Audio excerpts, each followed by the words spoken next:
Hi viewers, அஸ்ஸலாமு அலைக்கும். Welcome to Asiya's Tamil kitchen. இன்றைக்கி நம்ம பார்க்க போகிற ரெசிபி கிறிஸ்பியான கோதுமை தோசை தான் பார்க்க போகிறோம். வாங்க எப்படி செய்கிறதுன்னு பார்க்கலாம். வீடியோக்குள்ளே போகிறதுக்கு முன்னாடி நம்ம சேனலை சப்ஸ்கிரைப் பண்ணிக்கோங்க. மறக்காமல் பெல் ஐக்கனையும் கிளிக் பண்ணிக்கோங்க. நம்ம சேனலுக்கு லைக் பண்ணுங்கள், ஷேர் பண்ணுங்கள். இப்போ வாங்க வீடியோக்குள்ளே போகலாம். இப்போ கோதுமை தோசை செய்கிறதுக்கு நான் 1 கப் கோதுமை மாவு எடுத்திருக்கேன். அதில் 1/4 கப் ரவை எடுத்துக்கிறேன். கொஞ்சமாக உப்பு, அப்புறம் ஒரு பச்சை மிளகாயை வெட்டி சேர்த்துக்கிறேன்.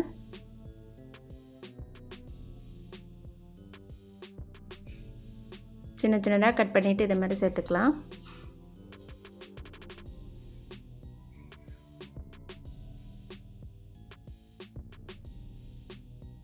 அப்புறம் 1 டீஸ்பூன் ஜீரகம், 1 டீஸ்பூன் குழம்பு மிளகாய் தூள் சேர்த்துக்கிறேன். இது இருந்தால் சேர்த்துக்கோங்க, இல்லைன்னா ஸ்கிப் பண்ணிக்கோங்க. அப்புறம் இதுக்கு தேவையான தண்ணி சேர்த்து நல்லா மிக்ஸ் பண்ணுங்கள்.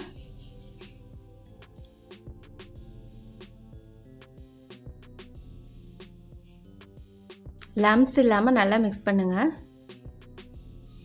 கட்டி இல்லாமல் நல்லா கரைச்சிக்கோங்க. இதுக்கு இன்னும் தண்ணி தேவைப்படுறதுனால நான் கொஞ்சம் ஊற்றிக்கிட்டேன். மாவு கொஞ்சம் தண்ணியாக இருந்தால் தான் நம்மளுக்கு நல்லா கிறிஸ்பியாக வரும்.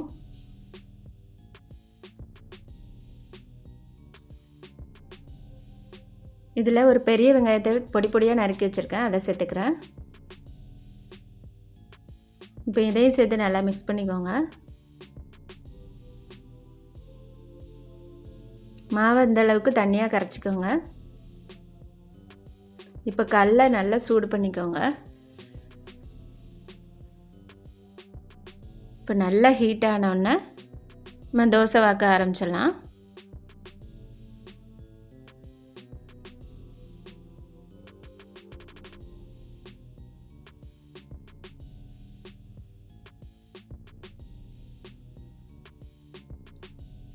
இப்போ இதுக்கு மேலே கொஞ்சமாக எண்ணெய் சேர்த்துக்கலாம்.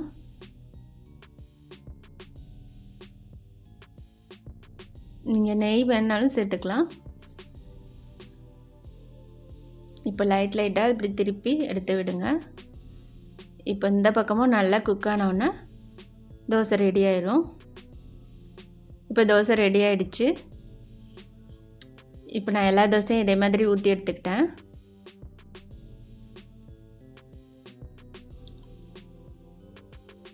இப்போ எல்லா தோசையும் நம்மளுக்கு ரெடி ஆகிடுச்சு. இப்போ கிறிஸ்பியான கோதுமை தோசை தயாராகிடுச்சு. இதே மாதிரி நீங்களும் ட்ரை பண்ணி பார்த்துட்டு எப்படி இருந்ததுன்னு உங்கள் ஃபீட்பேக்கை கமெண்ட்டில் சொல்லுங்கள். என்னோடய சேனலுக்கு ஒரு லைக் கொடுத்துட்டு சப்ஸ்கிரைப் பண்ணிக்கோங்க. அந்த பெல் ஐக்கனையும் கிளிக் பண்ணிக்கோங்க. என்னோடய வீடியோஸை உங்கள் ஃப்ரெண்ட்ஸ் அண்ட் ஃபேமிலி கூட ஷேர் பண்ணிக்கோங்க. தேங்க்ஸ் ஃபார் வாட்சிங் த வீடியோ.